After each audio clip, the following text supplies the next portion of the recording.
Hello everyone. We discussing or demonstrating how to read a color-coded resistor. So this is the resistor. To read a color-coded resistor, you need to understand the system that uses colored bands to indicate the resistor's resistance value and a tolerance. So this is a color chart table to identify a value to the band to a resistor. In a 4-band resistor, the 2 bands represent a digit. So the 3rd band indicate a multiply and the 4th band indicate a tolerance. And the first band is a brown, so the first digit is 1.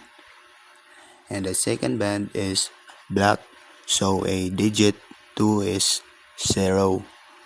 The third band is red, so multiply, so this is a 10/2, and the value of this resistor is 10,000 ohms with a tolerance of plus minus 5%. So mao ni siya mao ni ang final answer. So ang iyang final resistor is 10,000 ohms. So unsaon man nato siya para makuha nato ang plus minus. So gamitan nato siya og 0.5 tolerance. So ang value sa resistor i-times nato sa 0.05. So mao ang mogawas equals 500. So ang 500 mo na sa itong gamiton para i-plus na to and i-minus na to.